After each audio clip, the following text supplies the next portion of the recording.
Hello, hello, everybody. We are really excited to get this next panel started, so please find your seats.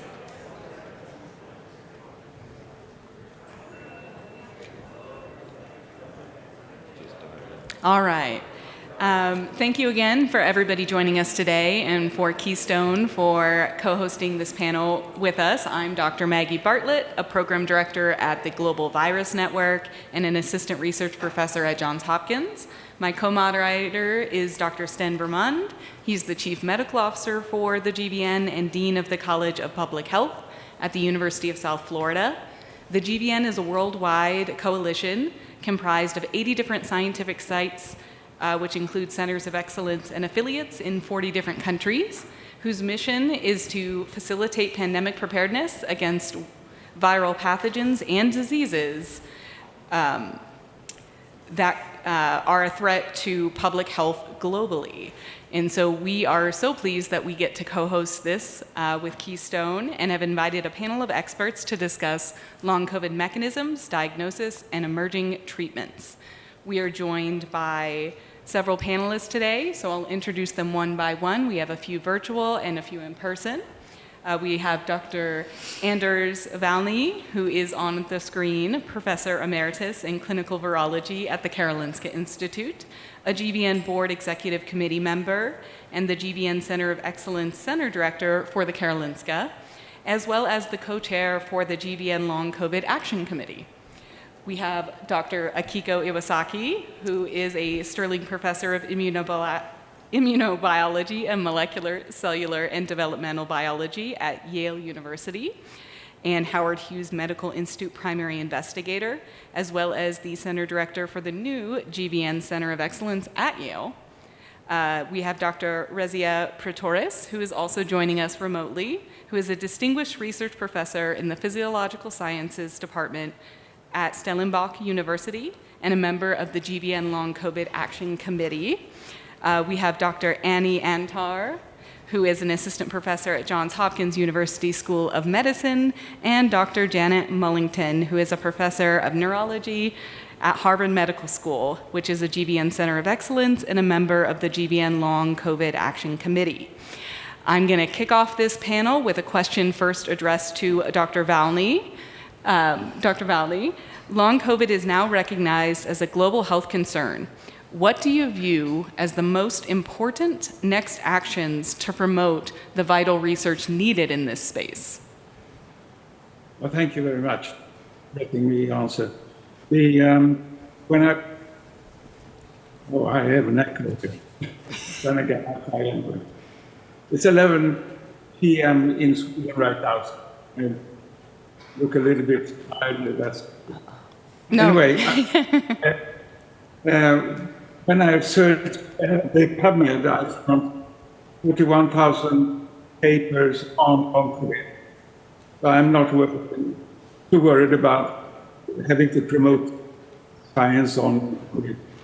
Anyway, in Europe, I think one of the big threats to future research on COVID is that the stigma health for questioning the legitimacy of this illness, and also reporters of the daily newspapers seeing this as a psychosomatic condition. And I think that meetings like this are very important to reduce the stigma and also for these patients. And I think this also reduces the stigma for MCSF, that is myelitis syndrome, which has been very questioned in this week. Now, what needs to be done? And that is to establish reliable patients of long COVID and create diagnostic tools and guidelines for physicians and practitioners to treat these patients or diagnose these. And I think I see in Sweden at least that physicians, when they see these patients with very, very different conditions and problems, they never think of long COVID. They try everything. They look for virus infections or whatnot or others, but they're not seeing this as a problem. Can you hear me? Yes. Now we can. No, we can. Okay. Okay, good. Because now I don't have the echo any longer, so this is better. Thank you. So I think that because long COVID can affect so many different organs in different patients. And so we have to define really what long COVID is and maybe make different types of long COVID. Also, as I said, it would be interesting to do studies on persistent infections. And we had a very nice talk earlier today by Maureen Hansen from Cornell about ME/CSF, and she described the persistent infections of measles virus and enterovirus, and then later another talk on Ebola virus, where I learned from Bob Gary at Tulane University that also Ebola virus can cause persistent infection, or as it were, latent infections. There were people who've had Ebola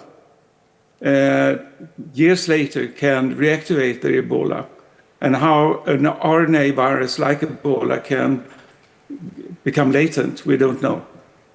It's not like, for instance, like herpes viruses, the DNA viruses, where the virus DNA can be harbored in neuronal cells or other cells.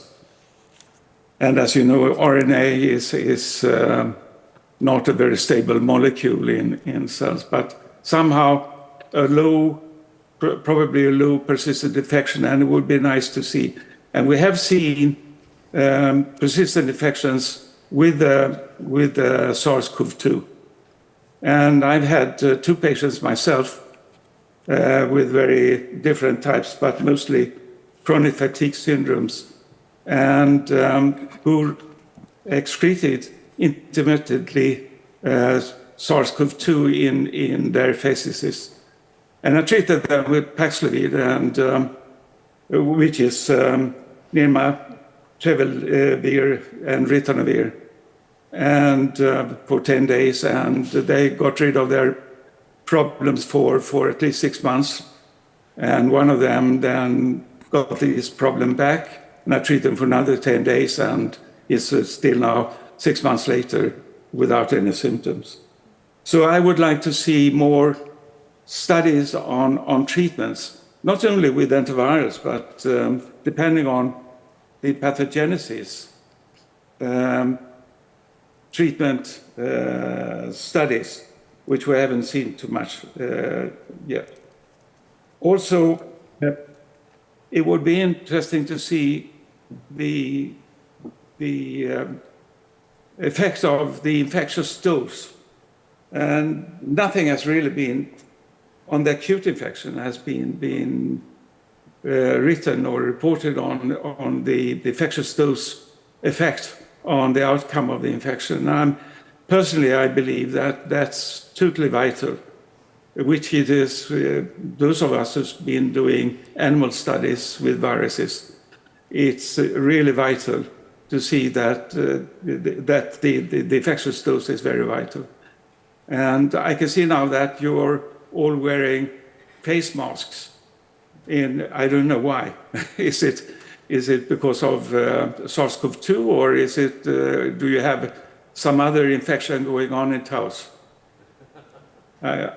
You're not allowed to ask us questions. No. Yes, as part of the meeting. Okay. Yes. Anyway,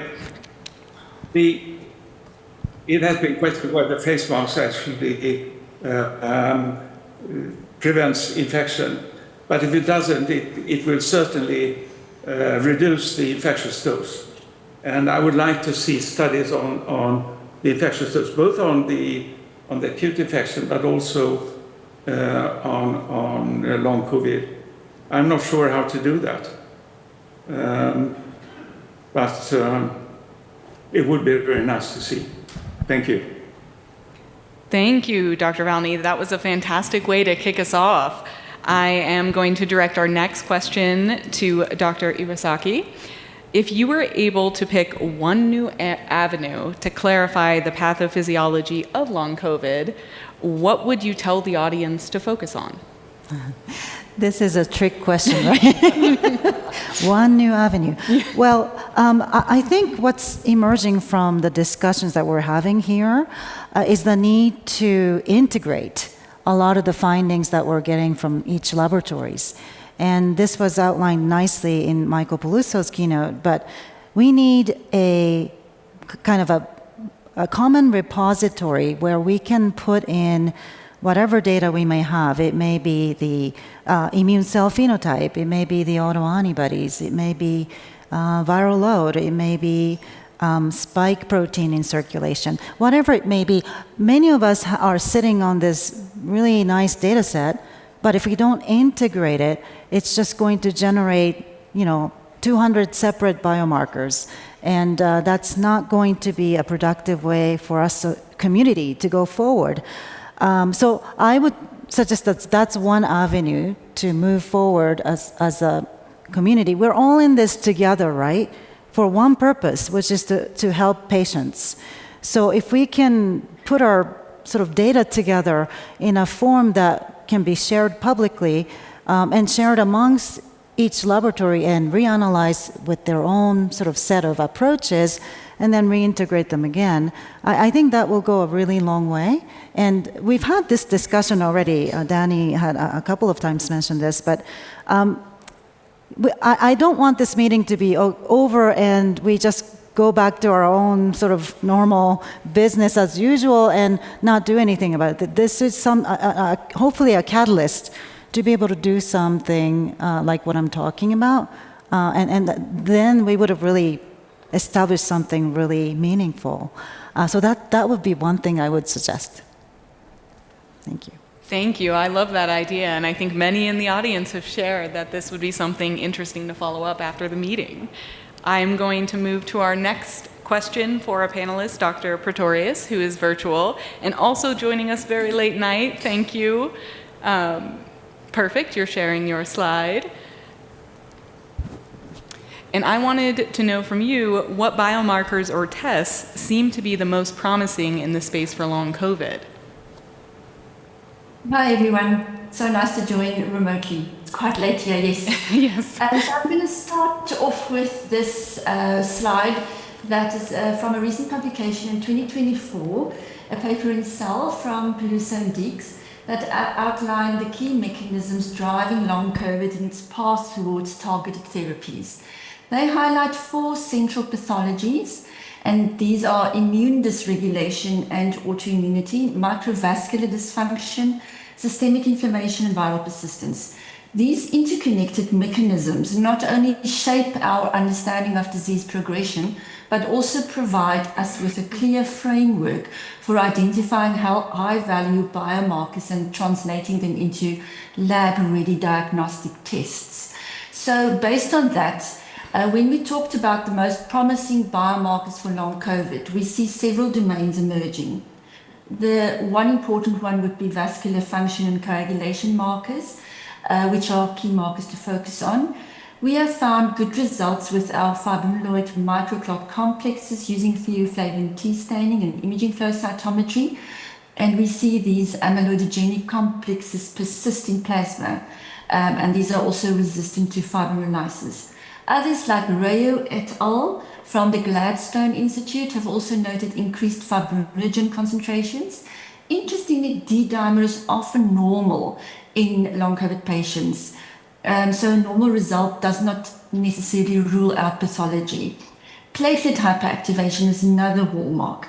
Platelet markers such as P-selectin and PAC1 are constantly elevated, also in children, as noted by Buman, Senzo and co-workers. And we also have published on the presence of abnormal platelet morphology. Data also suggests that there are a utility for markers pointing to endothelial injury and complement markers. Markers and molecules like VCAM1, ICAM1, angiopoietin 1 and 2, syndican, and also complement activation markers reflect damage to the vascular lining and can obviously also help us to stratify the severity of the disease.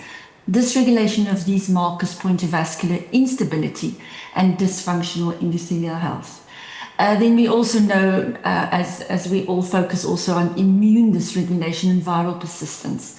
These are key hallmarks of long COVID. Many of us attending this long COVID meeting have suggested that viral antigens and immune dysregulation may sustain the disease processes.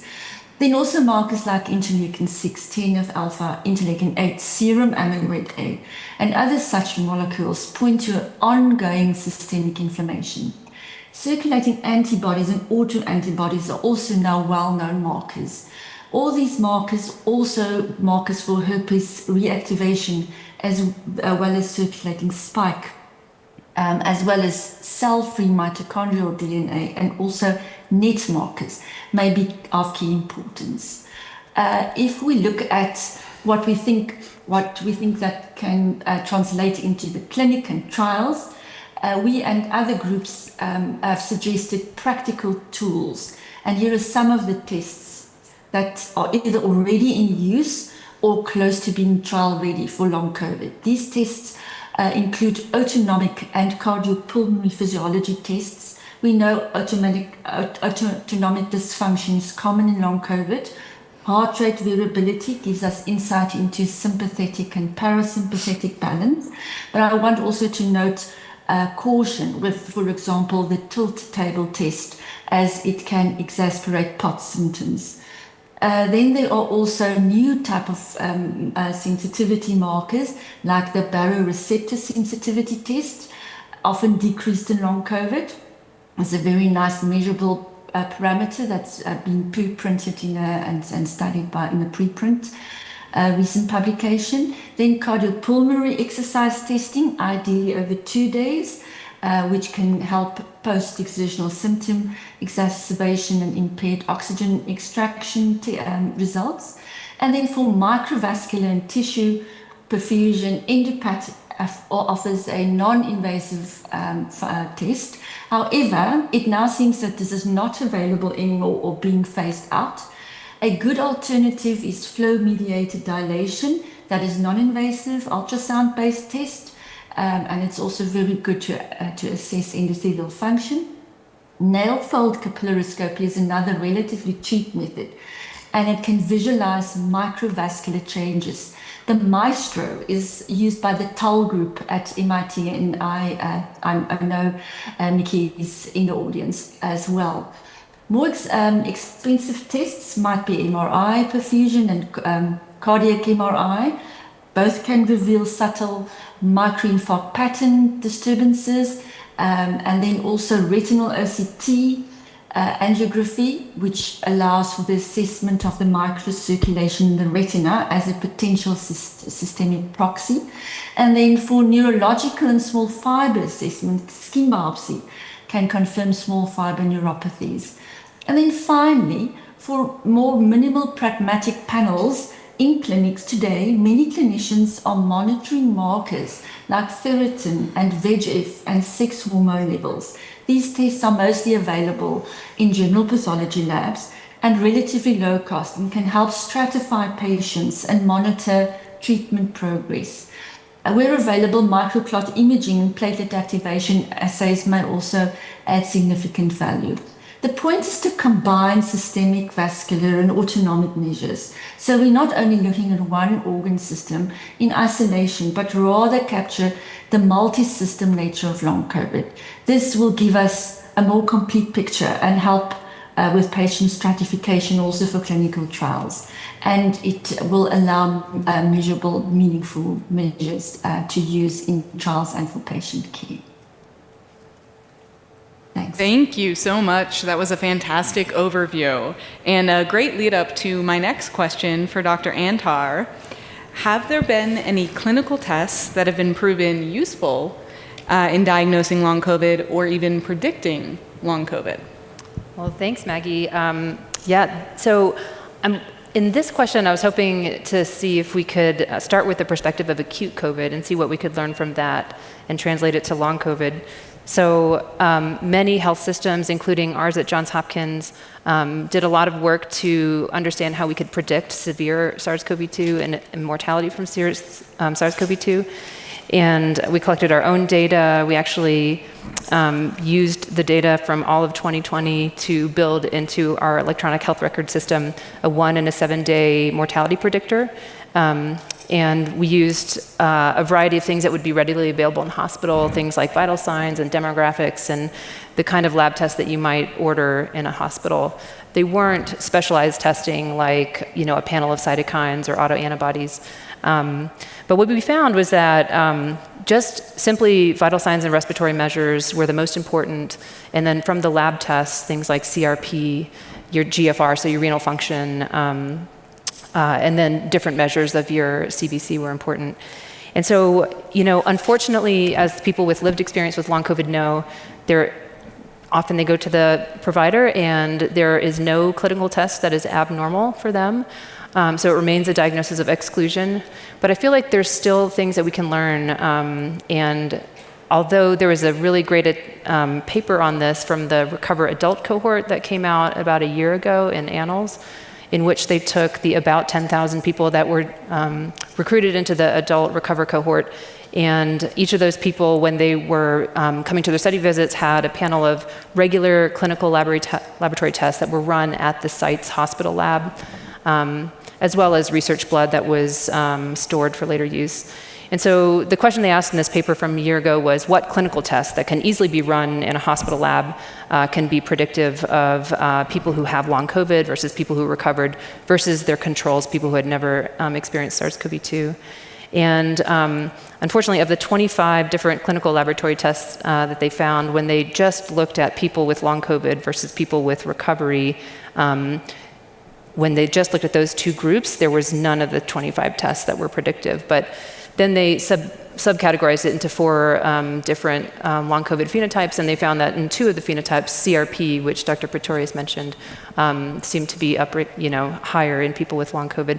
But I feel like the data is there, and we can actually ask more questions from that data. For example, I wonder whether there's lab tests that were done at 1 month, because that was the people that were recruited into the acute phase of Recover had a study visit at 1 month. So can we learn something from the CRP or the inflammatory environment that could be run in a hospital lab within a day or two that could tell you someone's risk of getting long COVID in 6 months? And then maybe one day when we have agents, and agents might work earlier in the disease process rather than later, then we could say, okay, if your CRP or something is elevated, then maybe you're someone who we're going to give extended Paxlovid to or extended antivirals to. So I think I'd love to see that question answered with the data sets that's in Recover right now.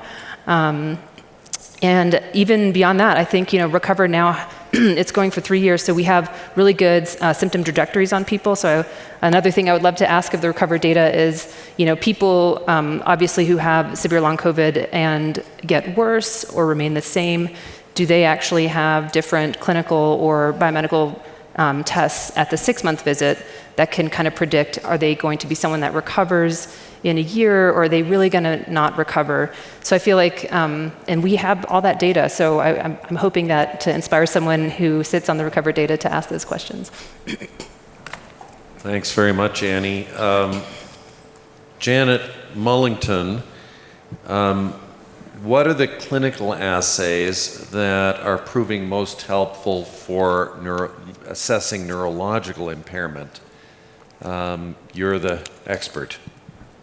Well, so I think that there's a wonderful NIH toolbox that we have that's been used quite broadly and showing effects on processing speed and attention and working memory. Some of the results are showing executive function changes as well in long COVID. And it's clear that the younger individuals are actually suffering more, are more impaired than the older. With regards to investigation of sleep, which is an area that I'm very focused on, the field has long used the psychomotor vigilance test, and this is a reaction time test. It's a serial reaction time test that gives the test taker immediate feedback. And so this test is a very sensitive assay in the field of sleep and circadian research to look at consequences of adversely positioned sleep or insufficient or disrupted sleep. So we're using the PVT now, but the motor, we don't have data to share on that yet, but the motor sequence test is another one that's been used a lot in the field. And this is actually a test that is very sensitive to sleep-dependent memory. So many of you may know that sleep supports the consolidation of memory, and that when you don't get adequate sleep, as is frequently reported in long COVID and also in MECFS, and when you don't get adequate sleep, you're not able to consolidate memory as well. And there's really nice data that's come out of the NINDS lab run by William Hayward, and that was published last year.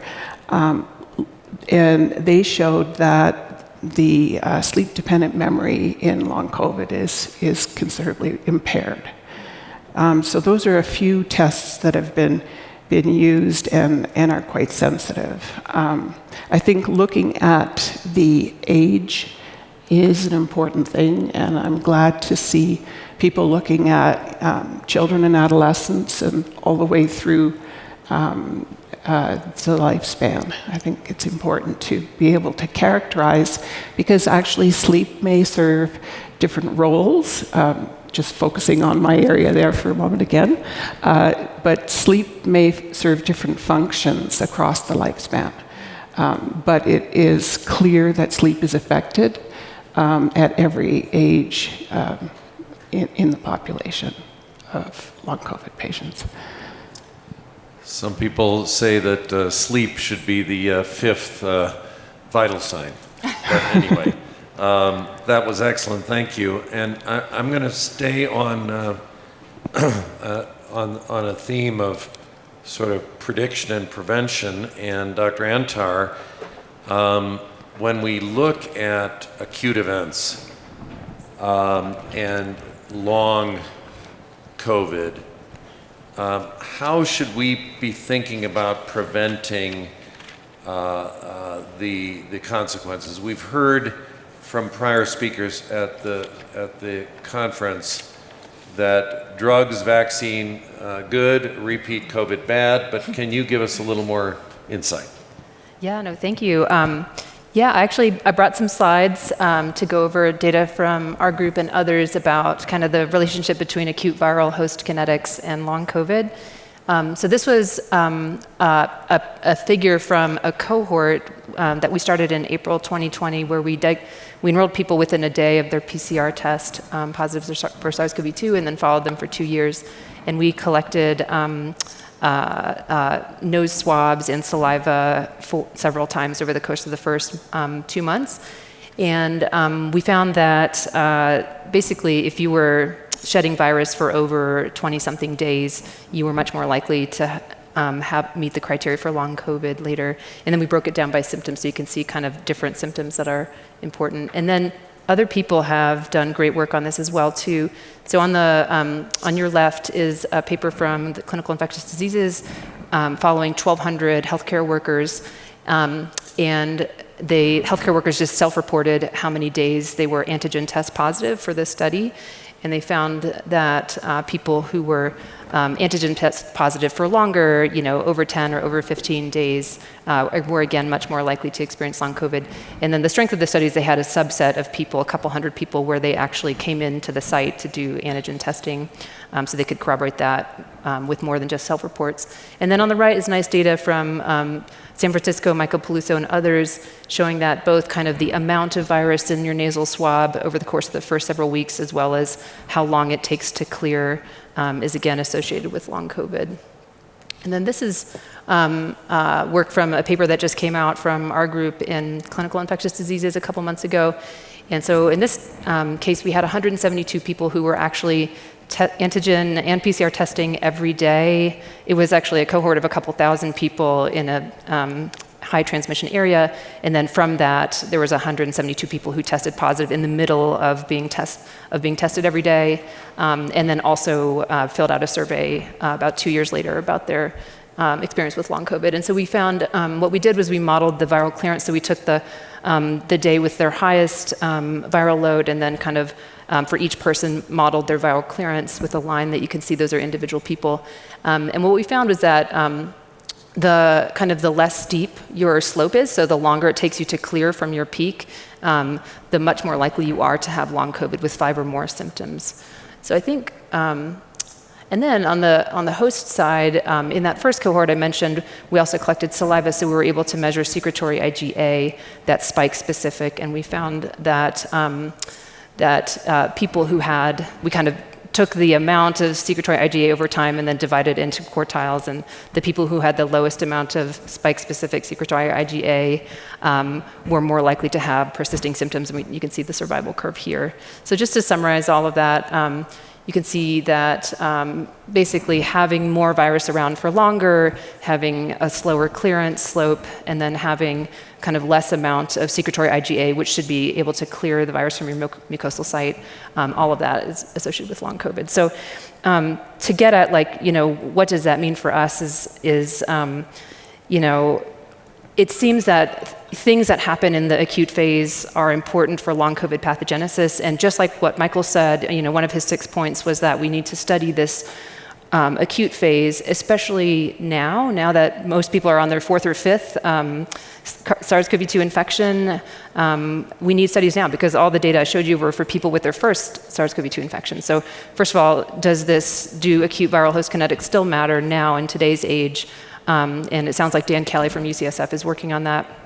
But also, we need clinical studies. We need to know if whether intervening, giving people longer doses of Paxlovid or Encitravir or anything is really going to help in today's age of SARS-CoV-2. I imagine a future where if you're worried about your risk for long COVID, there will be mucosal vaccines, and hopefully maybe that's something that Ikoko knows a lot more than I do about. But there's at least 5 licensed vaccines in countries outside of the United States. But from what I understand, that the actual data on how well that prevents acute COVID, not to say long COVID, is still lacking. But I think we could have acute studies like what Dan Kelly might be doing in today's age. Might also tell us, for example, are there biomarkers that we can tell at 2 weeks out from infection to guide us as providers, saying you're at risk for long COVID, you're worried about your risk, we're going to do this test. And then maybe, our EHR will calculate your risk score of getting long COVID, and if it's above a certain threshold, then maybe we're going to prescribe you an antiviral or some sort of immune modulator in the future. So I think if we can think in systemic ways about how we as providers can predict long COVID and really gear our studies towards predicting and preventing it in the population, I think that would be really helpful. I think you also bring up the value of highlighting viral load control for prevention. So many people have told me, well, I'm not interested in COVID vaccines because I got COVID anyway, illustrating a fundamental misunderstanding of how most vaccines, nearly all vaccines, work. They're not so good at preventing infection, never have been. But their point is that you modulate the severity of infection by stimulating an anamnestic response, a quick response to reduce viral load. And that's how they work, and that's how they've always worked. But somehow we haven't communicated this very effectively. And this is a tremendous incentive to continue with periodic boosters just to hone the immune system and reduce the severity of disease and reduce the risk of long COVID. Similarly, Paxlovid, you know, I had COVID for the first time about 7 weeks ago. And I asked myself, should I take Paxlovid? I'm not very sick. And I immediately said to myself, what a dumb question. You're 71 years old. You want to reduce your viral load as much as possible. So I called my friend, you know, Albert Coe, and said, you know, should I take Paxlovid? I think I should. He said, yes, you definitely should. So that was it. But, you know, there was an example, again, of preventing long COVID more than ameliorating acute symptoms, which were modest. So I think the translation of what you've told us into clinical care is really quite essential. And I think too many people just don't understand the merits of keeping viral load and replication to a minimum and nipping it in the bud when you do get infected. So that's just my little editorial comment. But Stan, let's go back. Can I add please, a little absolutely. bit to it? I mean, this is kind of like my interest That's what area. panels are for. Yeah, so I totally agree. You know, prior infection and vaccination does establish really good systemic immunity, and that's what we're counting on for the anamnestic response. But there is a way to even boost that further by a mucosal vaccine strategy. That, Yes.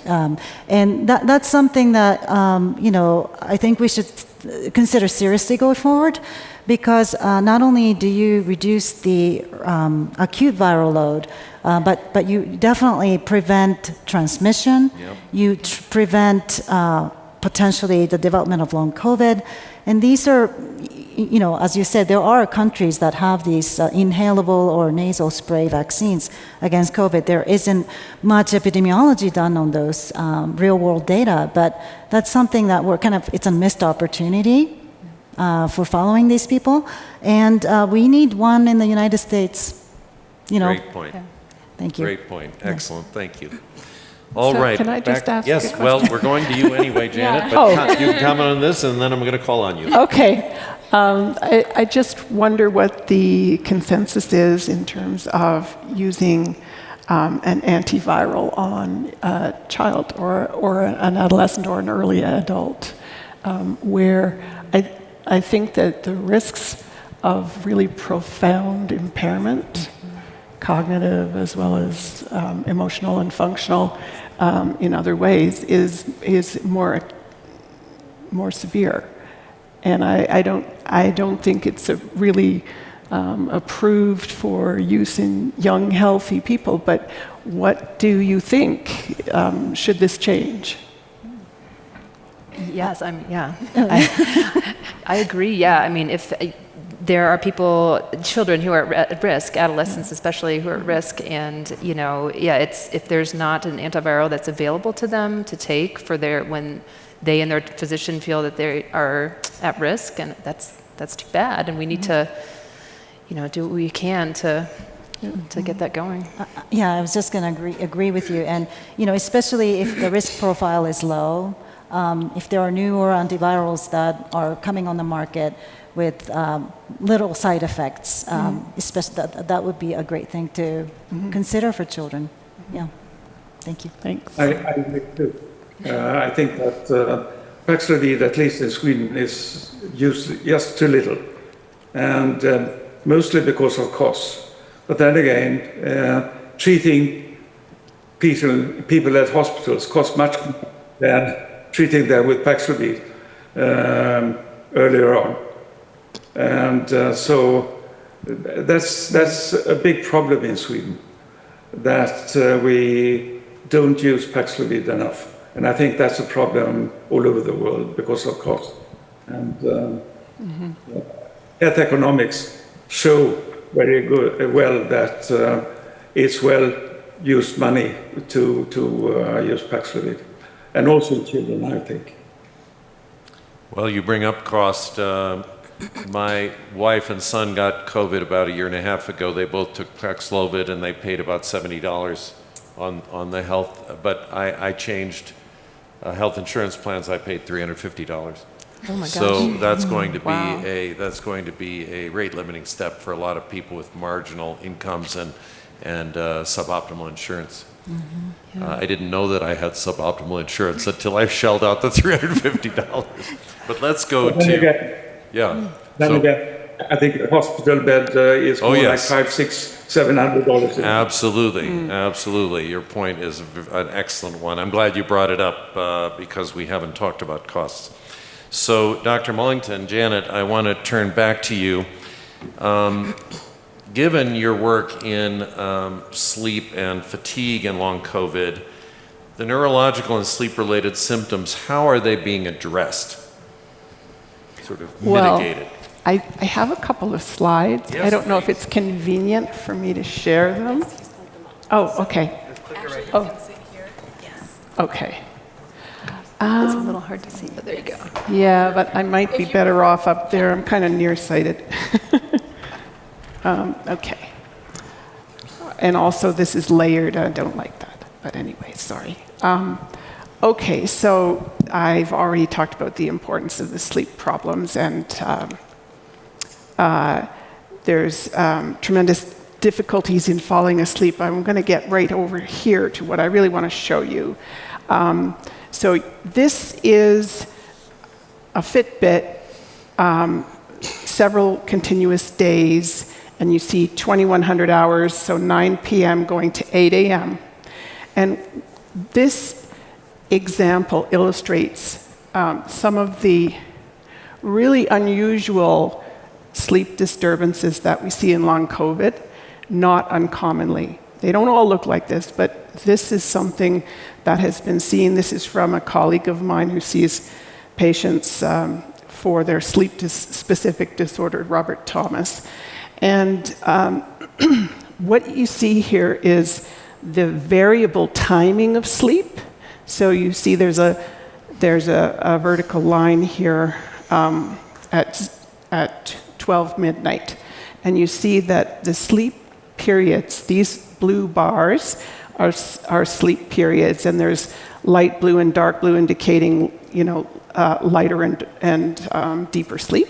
And then there's wakefulness there also in red. But what you'll notice is that the sleep disturbance is in terms of timing. It's very unusual to have the timing of the onset of sleep be so variable.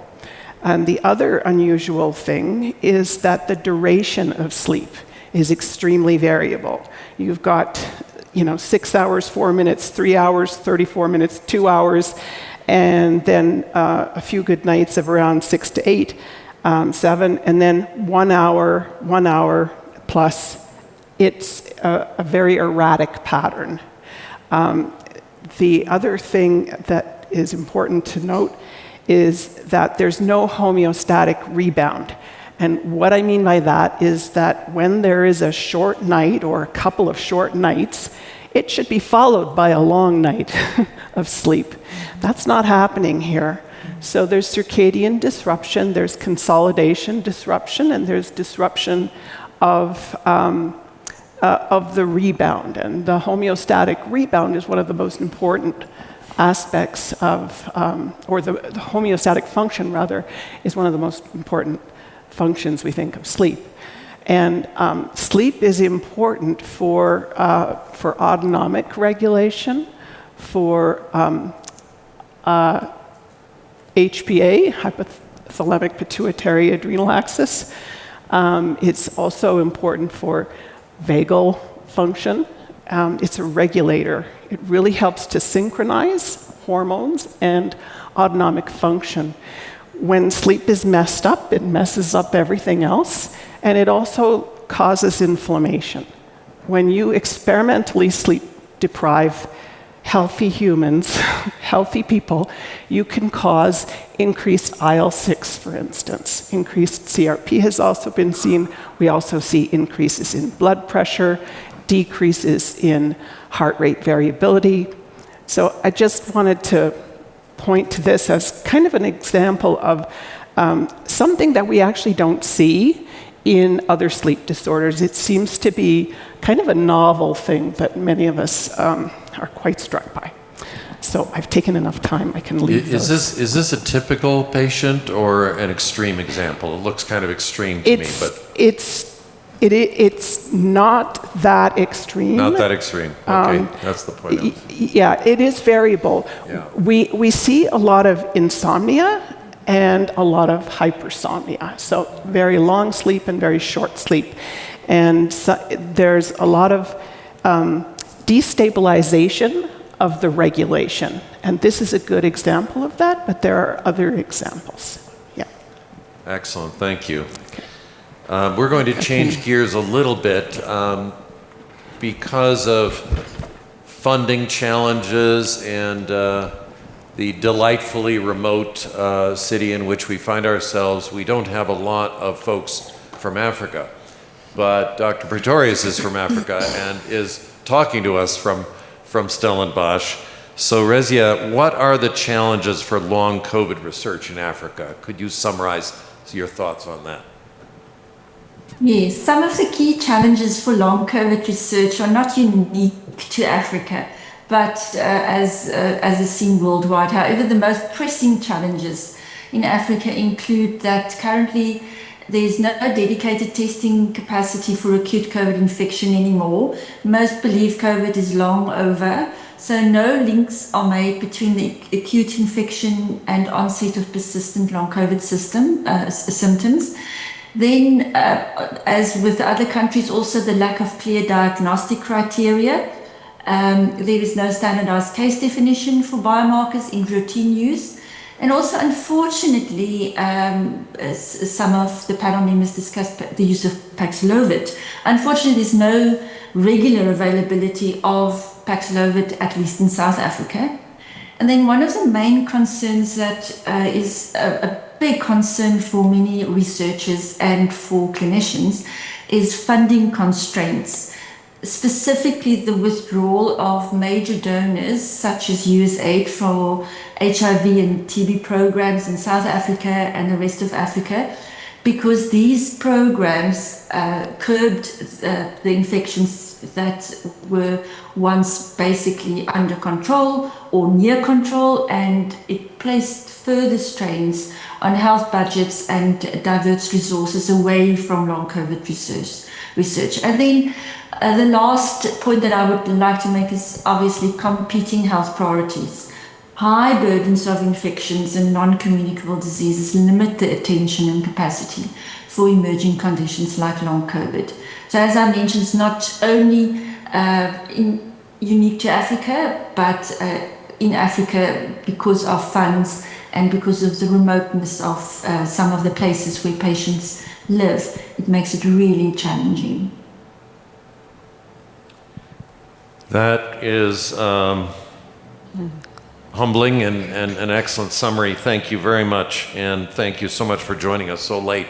And speaking of another night owl, Anders, I would like to turn to you and ask you about the biggest research infrastructure or policy gaps that might be holding back progress in long COVID. You can talk about whatever you like, funding, data sharing, trial design, what's on your mind that you would like to see done in this field? Well, first of all, I must say that I'm very impressed by the amount of science that has been produced and the quality of science during these last few years. And very, very good papers in the literature. And I think that this meeting in Taos also is very, very impressive and very, very nice talks. So I'm not all that worried about the future of long COVID science or MECSF science. And I think particularly the latter really needs the focus and getting rid of the stigmas I talked about earlier. And so maybe, I mean, this meeting helps to get people together and to work together. and to raise money together. And I'm not sure about the funding opportunities in the US right now, but funding has been tough also in Europe. So that's obviously always the problem to get enough funding. But also I think it's important that experimental virologists work together with clinicians, and because the experimental virologists, they lack the patients, and the physicians very often lack the experimental side of things. So I'm quite optimistic, and like I just said, I'm very much impressed. So I think that's what I need to say. Thank you, Anders. I'll just add, most of us are aware that the U.S. Senate recently went against White House recommendations and is proposing an increase in the NIH budget. Now, that's not to say that we haven't had a terrible blow with USAID, as Rezia pointed out, or with NSF, but if the House of Representatives goes along with the U.S. Senate, we may see a preservation of the NIH budget, which was proposed by the White House for a 40% cut. So at least that would be a positive. So, you know, that we haven't had too much good news on the fundings front, so I just wanted to remind people that that may be good news. So let's wrap up the panel before we turn it over to the audience for your comments and questions. Usually we have Q&A. We don't mind a little comment if you want, because, you know, you can be panelist for the minute. But if you do have Q&A, you can ask any of our panelists, including the folks in the S countries of Sweden and South Africa. But Akiko, I'm giving you the final word on the panel.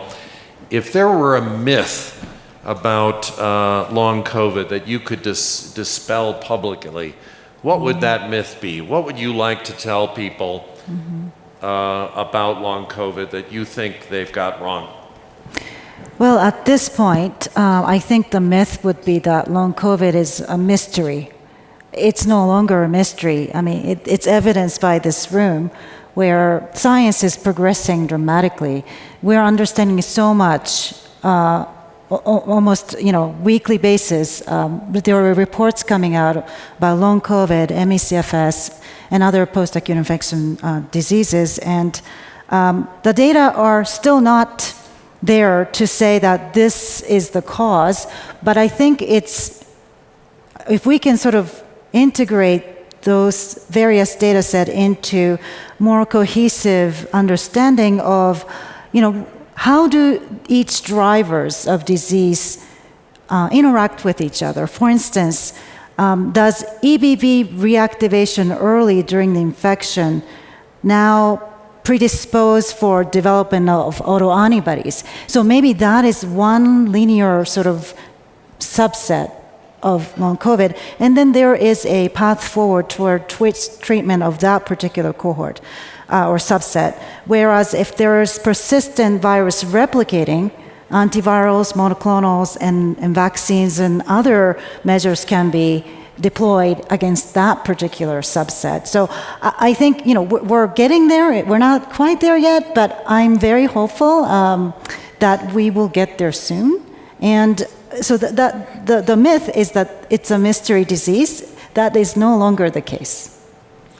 Well, it's an alpha omega moment for me, because Anders, of course, started out by suggesting perhaps there are multiple long COVIDs. And there may be different subsets of long COVID that will require attention, and you've brought up the same point. So thank you. And we want to invite people to the mics to ask whatever questions you may have. And of course, the panelists can ask each other questions. It's a free-for-all. Hi there. My name is Stuart Malcolm. I'm with Rhythm. So this is a question for Regia Pretorius regarding ferritin. So there is evidence in publications. I think Kenneth Smith's group paper in Nature in March of last year, in long COVID patients, high ferritin 1 year after acute COVID. There's another Italian group 2 months after hospitalization showing high ferritin. Now, I'm a physician, so ferritin is an acute phase reactant. But in my patients who I've seen for 2-3 years, ferritin is actually very low. And so my question for you is, are you seeing this as well? I see it in about 1/3 of my patients. And then my follow-up question is related to the microclotting and how potentially global hypoxia is inhibiting the ferritin production pathway. Thank you very much for that question. Yes, I agree with you that we have also seen that during the acute phase and possibly quite soon after the patient has reported having persistent symptoms from long COVID, that the ferritin levels are high, and then it sort of dips down, as you mentioned. Well, I think if we look at during the acute phase and in the early stages of long COVID, we know that ferritin is as you say, an acute phase molecule, but that it is also a marker for damaged cells. Where the cells have broken open and shed their content, also the red blood cells. So that might be why we see a spike in early phase long COVID.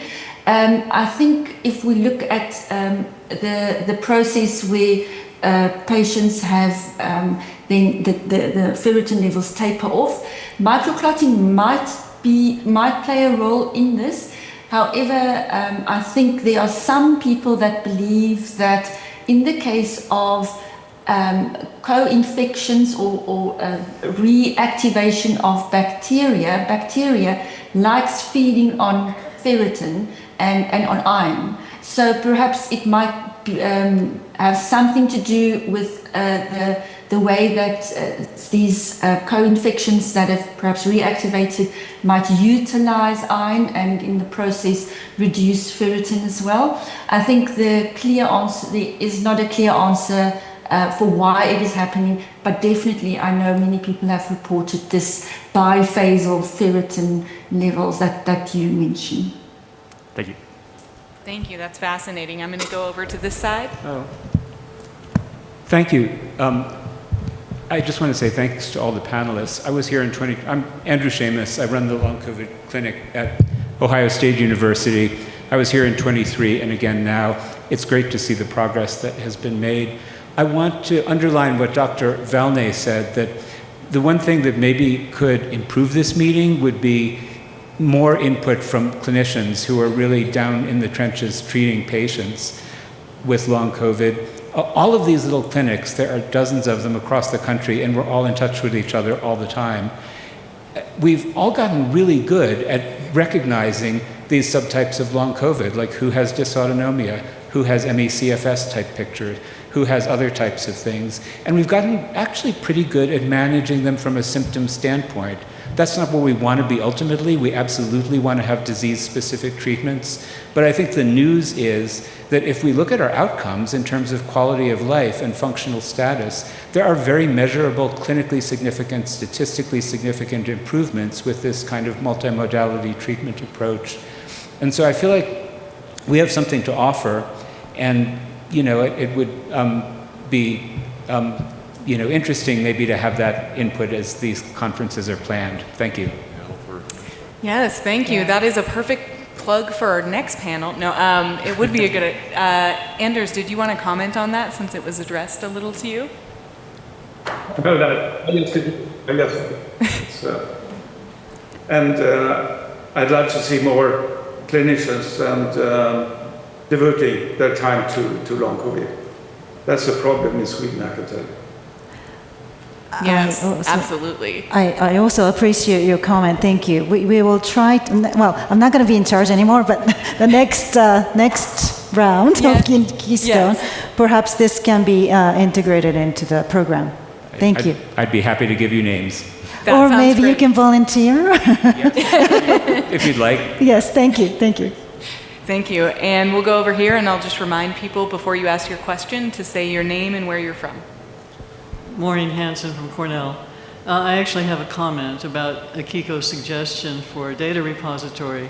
I think most people here don't know that such a data repository already exists for MECFS. It's called mapmecfs.org. No spaces, mapmecfs.org. You can look at it as an example. This is funded by NIH and is administered by RTI.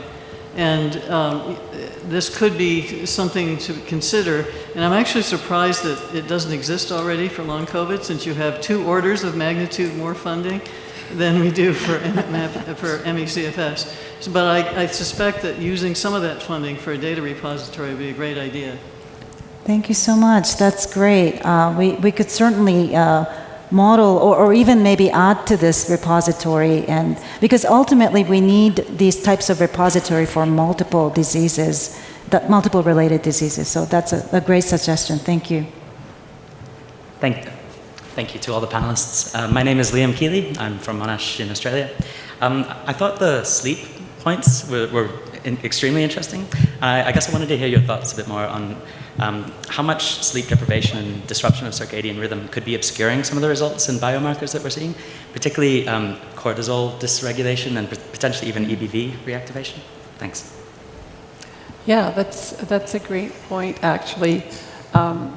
You know, as you know, cortisol has a very robust diurnal rhythm, and with the circadian rhythm disturbances that we are seeing, that's one of the concerns with understanding or appreciating what the data might mean. We are finishing a study now looking at 24 hours of frequent sampling of cortisol to see if we also see an altered rhythm. Perhaps should we be comparing to insomniacs who don't have long COVID? Yeah. Thank you. Well, insomnia is a very interesting, control non-long COVID insomnia does share a lot of the pathobiological profile, for sure. Nice point. I have a quick question. Do you see the pattern that you showed in MECFS patients? Have you looked at that? I mean, I can show you. So we are currently looking at it, and in the study that I mentioned of long COVID for 24-hour sampling, we're also sampling MECFS patients who are age and sex matched. And we're also measuring ACTH and melatonin at the same time. So we'll have that soon. Great. Yeah. Great. We'll look out for it. That's exciting. I'll go over here. Hi, my name's Megan Stone. I'm from the Long COVID campaign, so I'm one of the patients and advocates attending. Thank you so much for welcoming us so warmly. It really means a lot. Thank you for being here. I'm actually part of the small group of patients that have been advocating on Capitol Hill, so we were able to get CDMRP to name long COVID if anyone gets DoD funding. Report language in actually in the meeting last week that was discussed, directing ARPA-H actually to take on long COVID, and also report language around NIH and kind of advocating for that funding.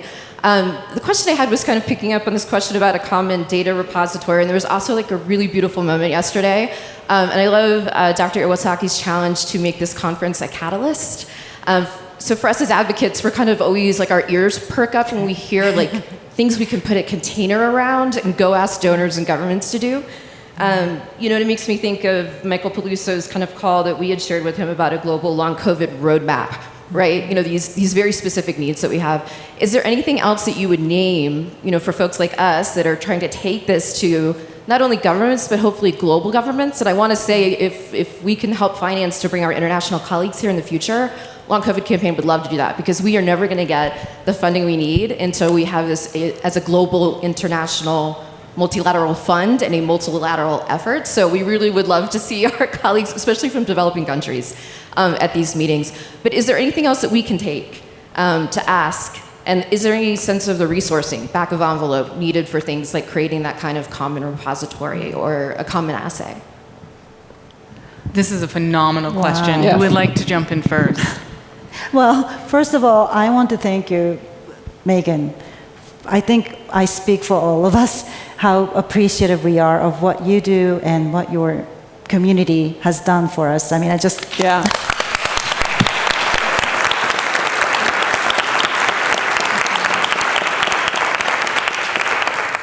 I don't know how many people know this, but Megan was quickly acted on trying to increase live streaming participants, as patient participants, to be able to, because many of them cannot afford to pay for the fee to be a live stream participant, and her campaign was able to support 20 extra patients. So, wow. immediately, like, wow, thank you so much.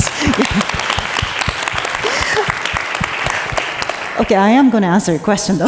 Sorry. I mean, I just wanted to start off with gratitude. But certainly, there's a lot that we would love your help. And I shouldn't be the only one speaking on this, but would it be okay for us to maybe gather around and discuss this offline? Because right now we don't have time. Yes, no, I've got all sorts of notes, but yes, we are going to rally and we are going to use this as the catalyst that it should be. So, yeah, we would love to catch up with you, and maybe we can set up time. If anybody's interested, right, to speak with you as a group. Yeah, definitely. Thank you. Thank you so much. Yeah, thank you. Does anyone else want to comment? There's so much I could say about what we need for funding. I agree, getting people to meetings, making it so that patients and advocates can go to the scientific meetings, because I think there is really a disconnect, and that's what's so unique to me about this meeting in particular that Keystone has put on for long COVID. In all my other scientific conferences, there's not that patient element. It's a little bit further. And I think that it's really inspiring to everybody who works in this, from whatever angle they come to see the direct impact and the need. And so having funding opportunities for people to join meetings, to do interesting research that is taking citizen scientists to the next level, I think would be very interesting. And as we compile more and more data, I think that'd be a beautiful way to tap into all of the people who've been affected by these conditions. I just really want to uplift that on behalf of the patients online. These fees, we understand why they're necessary, but they are totally insurmountable. And I used to work on the Global Fund for AIDS, TB, and malaria before I got long COVID in 2022 that disabled me. And at those conferences, it is common to find a way for patients to come for free. So we want to partner with you on that. We don't want to bring a problem without a solution and without partnerships. We really want to collaborate on making this conference fully accessible to patients for free in the future. So we really look forward to that. I just want to say thank you for your comments. It means a lot to patients. Thank you. Yeah, I would, in terms of soliciting extramural support or donor support for travel, I think it's best to frame it the way that Dr. Hansen did, which is we would like to bring I shouldn't use that word diverse. We should use multidisciplinary teams to come together because we can accomplish so much together, and we're going to develop a MAP, MECFS.org type instrument, and for that to be done, we need the constituents. We need the patients who have insight as to their lived experience. We need the clinicians who have insight from their patients and their own experience. And we need the scientists in this room. So if we build it on that platform of interdisciplinarity, and that is our reason for wanting to bring people from these diverse areas, many of whom don't have research support to pay for them to come, I think that would be the strongest argument. But we also don't run the Keystone conferences, so we can't promise that Keystone can do this or that, but we can certainly talk to them about arrangements. So, and what you say is absolutely true about I guess it started with HIV and then it went to breast cancer. Yeah. TB. It's been a wave of patient activism, which has only improved the science. Yeah, thank you so much. Now we just need a catchy acronym, but we'll talk about that later. I'll go over here. Hi, Maria Virgilio, Yale University. My question is very broadly about antivirals with long COVID. What we've seen throughout this meeting is that reducing viral burden is very important for reducing the chance of developing long COVID, and clearly vaccines are a very important part of that story.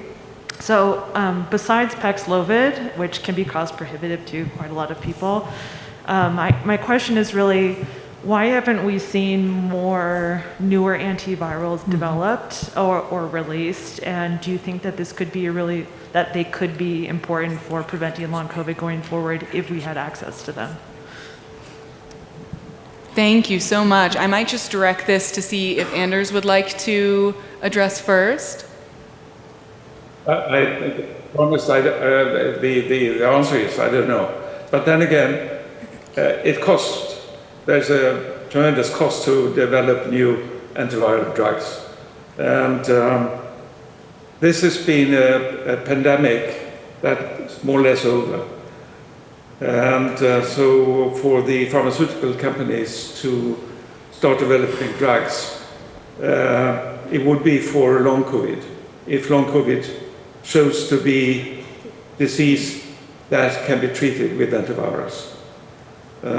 Before we can show that and the pathogenesis of long COVID, so we can convince the pharmaceutical companies, I don't think we will see more and more drugs. There are drugs in the pipeline. At CROI 2025, there were a number that had posters, and Michael and I wrote about them in our review of the COVID science. But there are some in the pipeline. And Ensitrelvir is approved in Japan, and with the recent trial data from this summer, I heard they might try to get approval in the United States, but I don't know if anyone else has more insight. That would be great. Yeah. And I also want to add that antivirals is one pathway, but there are other things to consider, like innate immune agonist that induces interferon, or even recombinant interferon, things like that's been tried and shown some effectiveness in reducing the acute viral load, but hasn't been really. I think the problem is, as Anders said, there is not much of a commercial incentive for the drug companies to develop this unless they're being covered by insurance for long COVID prevention or something like that. I don't know. So that's the other thing. The economics is another, equation, a part of the equation that we need to address. But hopefully, with more awareness about what Anuka mentioned already about, really clear data showing that reducing viral load during the acute phase goes a long way in preventing long COVID. Right. Yeah. Yeah, exactly. Yeah. So, there's the data from Paxlovid that Dr. Al-Ali showed yesterday, but, there's some studies after that seem to be less strong evidence. But especially today, now, when most people already have an immune response to SARS-CoV-2, can reducing the viral load, does that work?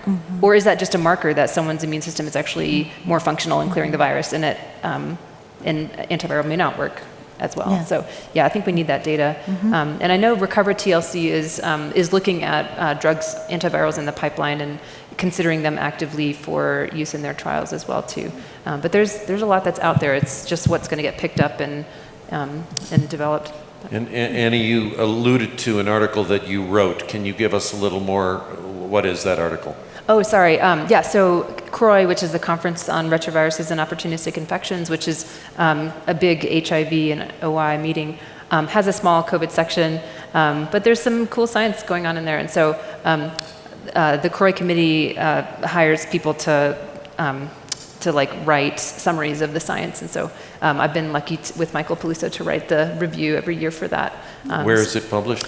Oh yeah, it's published in TAM, so it's the IAS USA journal. Topics of came out antiviral last medicine. month or whatever that. Yeah. Got it. Yeah, so that came out last month. And you had one from last year too. Yeah, for the last 3 years. So you can it. kind of look at the CROI science there, and we try to include everything that we think is important. So we actually include a lot. We're not, just talking about 3 studies, we're talking about like 16 studies. So you can see that for the CROI science. Thank you. That's great. We'll go over here. Thank you very much. Michelle Schooler from Clinic 19 and Burnett in Australia. I have 2 questions and a plug. The first question is around the sleep information and then the link to cortisol that Liam just mentioned as well. So I wondered how that compared to other sleep disorders, as kind of Liam alluded to. You said in your presentation that it wasn't similar to others, but I wondered if it had been compared to things like narcolepsy and other sleep disorders, and in the studies you were planning, I know it's harder to test, but whether you were considering testing a hypocretin or orexin and seeing whether that was different in people with long COVID. The other question was around viral load. You mentioned, you were talking about the steepness of the curve from as it dropped from peak viral load to the lowest, and that was a risk for long COVID. I wondered, and I may have missed it, sorry if I did, what difference the peak makes. So if you have a lower peak, does that lower your risk as well to the point around decreasing viral load and getting a lower dose, I guess, when you get an acute infection? And then my plug is for following on for the discussion around lived experience in conferences. So there's 2 conferences coming up in Australia before the end of the year that we would love to have more lived experience people join. There's one in about a month or more up in Griffith Uni in Queensland, that's ME/CFS focused, and there's one in September in Melbourne that is long COVID focused. The Melbourne, I don't know as much about the Griffith one, but the Melbourne one on long COVID is free for everyone. So it's a free for online attendance, and it's just limited sort of in-person participants. But if any lived experience people or others would like to join us for that one, we would welcome your presence. Thank you so much. And yes, that is very exciting. And hopefully some people who are participating online can join that one and some in the room. I'm going to have Janet address the sleep questions. Okay. Yeah, thank you very much. Terrific questions. And I can tell you that we are looking at orexin. And I have to say that this study that I was describing with the frequent blood draws, I do have a slide of it, but in the interest of time, I'm just going to tell you. It's 48 hours, and people come in, and we're looking at quiet wakefulness EEG before and after sleep so that we can look at some of the changes in beta gamma, because we know that in insomnia, they do not lower beta gamma as well as healthy sleepers. And then they're having a clinical polysomnography followed by 5 multiple sleep latency tests the next day. And we want to look at sleep pressure and content. We're interested in if there's any REM onsets. Of course, REM onsets, for those of you who may not know, are diagnostic of type 1 narcolepsy, cataplexy. And narcolepsy has very low, narcolepsy type 1 with cataplexy is associated with very low levels of orexin. So in this study, after they're finished the 24 hours of blood draws in the morning following the second night of sleep, we are doing on those volunteers who are willing cerebrospinal fluid sampling and also skin biopsy for alpha-synuclein, because we're very interested and concerned about the potential for development of future neurodegenerative diseases. And with regards to the orexin, it has, one of the hallmarks of narcolepsy is actually the inability to consolidate sleep and wakefulness. They're falling asleep at inappropriate times during the day, and they have trouble consolidating their sleep at night. And orexin is the peptide, the brain peptide, that really helps to keep the glue of sleep and wakefulness together. So we are doing that, and that is really thanks to the patient-led collaborative funding that we were awarded, and the Open Medicine Foundation. And so thank you for that question. I've talked too much. No, you've done great. I was going to pivot to you for the peak in viral load. Yeah. So we didn't look at the peak, and I'll tell you why. It's because there's, as you know, in the UK, there was a human challenge study where they looked at viral load kind of pretty closely in time. And when you look at that peak of the viral load, it goes up and down several logs in a very short time span. And so we were collecting samples once a day in half, and then once every other day in the other half of that cohort that you saw there. And so we discussed that we couldn't really tell very much about the peak of the viral load because it'd be very easy to miss that peak, and then we might draw conclusions that were false because we're just hitting it on the up slope or the down slope, and we wouldn't know where exactly we were. So that's why we chose to look at the slope. The paper from UCSF that I showed on the right, they did look at peak. Again, they were also not sampling every day. They were sampling, I think, every couple of days, but they did show that the peak in their study, with all these caveats, did also associate with long COVID. Thank you for those responses. Did you look at the upslope then, if not the peak? And I'll leave it there. No, and pretty much for the same reasons, because it was, we thought that we could model these downslopes a lot more biologically true, I guess, real, than we could measure this upslope, because that upslope happens pretty fast. So, yeah. So in the interest of time, I'm going to ask both the questions and the answers to be brief, but we still have so much conference left, so you'll be able to find anyone to ask and spend some more time with. But I'll go over here. Yeah, sure. My name's Lindsay McAlpine from Yale. I'm a neuroimmunologist that studies the neurologic effects of long COVID, and I also have a clinic, and I'm constantly asked about microclots, and I don't know what to say. So I would love to hear from Dr. Pretorius if, I've seen the publications, I've heard that some labs haven't been able to replicate it. What's the plan for validating this, turning it into clinical tests, trying different therapeutics to improve this marker if it's validated? I'd love to know the plan. Thank you for that question. Yes, we are working very hard to try to validate it with other labs. We co-partnered with Innes Laboratories in Europe. The best method that we are currently being able to repeatedly do is imaging flow cytometry. Innes Laboratories in Zurich University are having a go at it, and the results seem very nice and repeatable. And we also partnered with Peplo Bioco.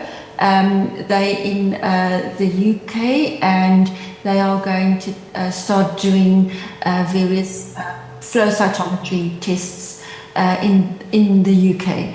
So the methods that we have been optimizing for flow cytometry and imaging flow cytometry is really repeatable.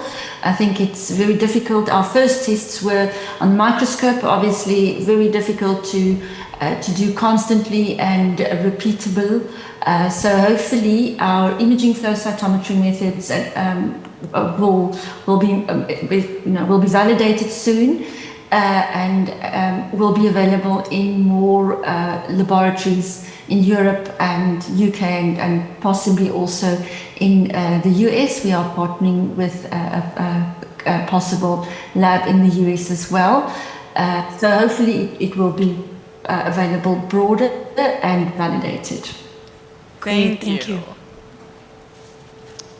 Hi, my name is Chris Baker. As a biased basic scientist, I'd like to ask a question to the panel. There's been a lot of talk recently about viral load, and one of the ways that you could address that might be experimental models of infection, where you vary the viral load. And the NIH has recently this is an unpopular subject of using animal models, and all models are imperfect, but all models are valuable. And I wanted to ask the panel, what do you think about experimental models for disease where you could address these sort of viral load questions? Is it in vitro? Is it animal models? Where do you think the future is going?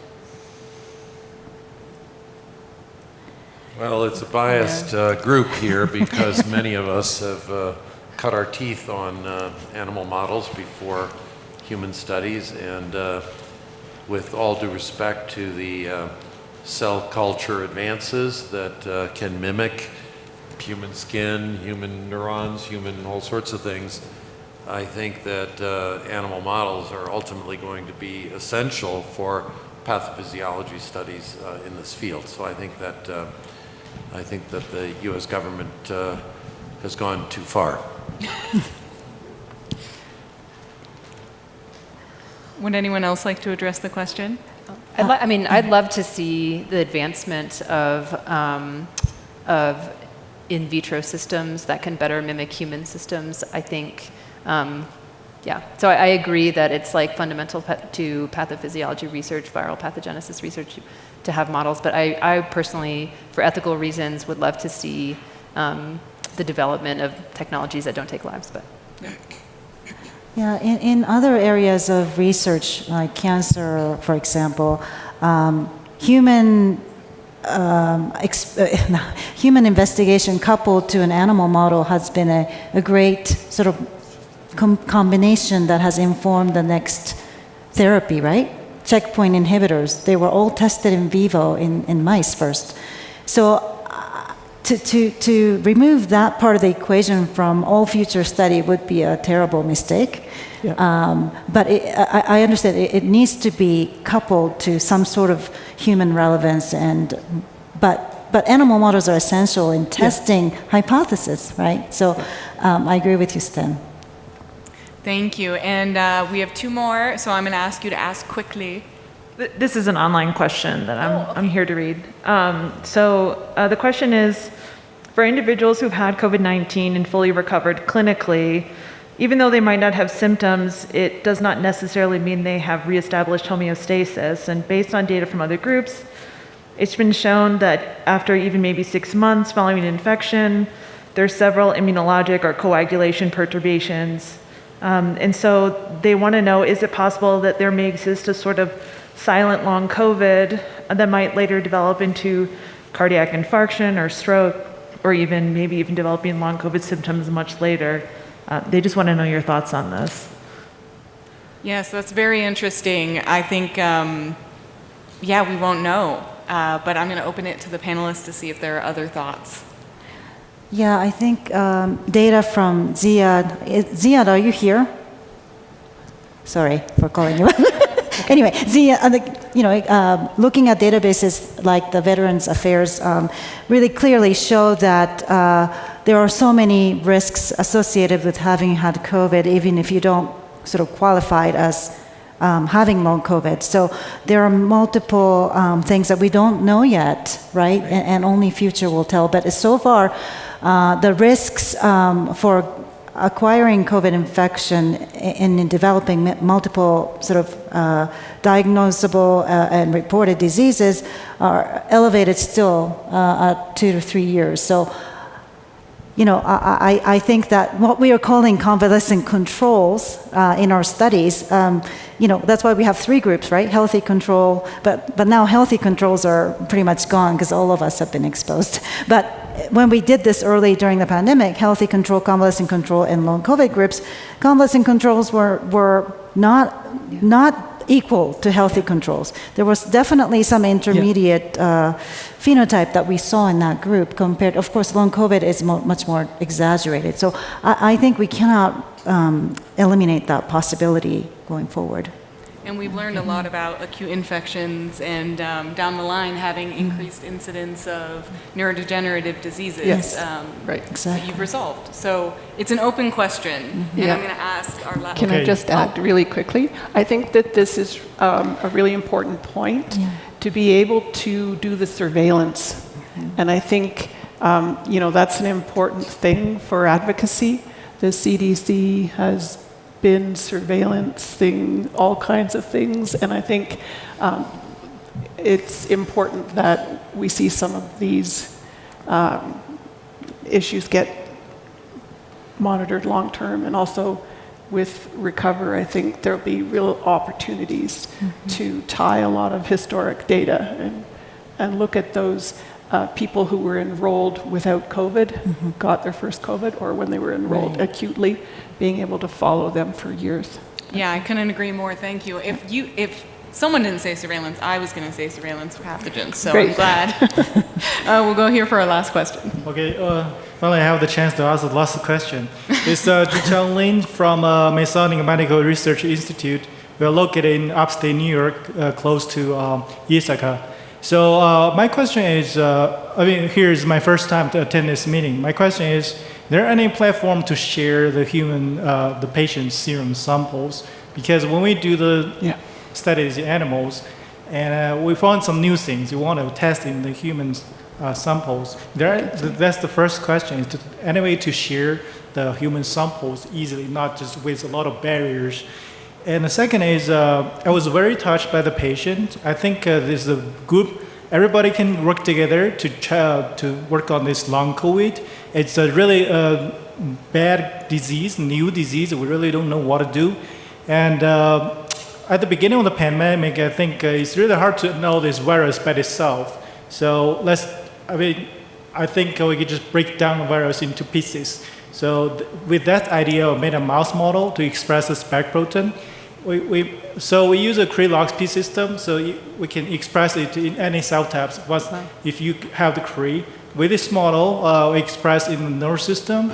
It causes a very bad problem for the mouse that is just disabled, and then I think it's a lot of long COVID symptoms can be mimicked by this mouse model. Here, I think I'm really willing to share if anybody want to use this mouse model. I'm willing to share and then collaborate to track down this disease. That's my Thank you. I think we'll give you that last word and the encouragement to share And specimens and data, and collaboration is a good one. I want to acknowledge the panelists, but especially Anders and Rezia. It is 12:35 a.m. Yes. in Stockholm and in Stellenbosch, and we want to wish you a good sleep. Janet in particular wants to wish you a very good sleep, uninterrupted. And thank you very much for joining us, all the panelists. An extraordinary conversation, all of you participating from the audience. So let us know in your evaluations whether you like this panel approach, whether it's competitive with we've denied you 6 more talks, but the notion of a little bit of a give and take we thought would be good for this symposium. And on behalf of the Global Virus Network, which was asked to organize this, and Keystone, we want to wish you a trip to the coffee urn. Thank you. Thanks, everyone.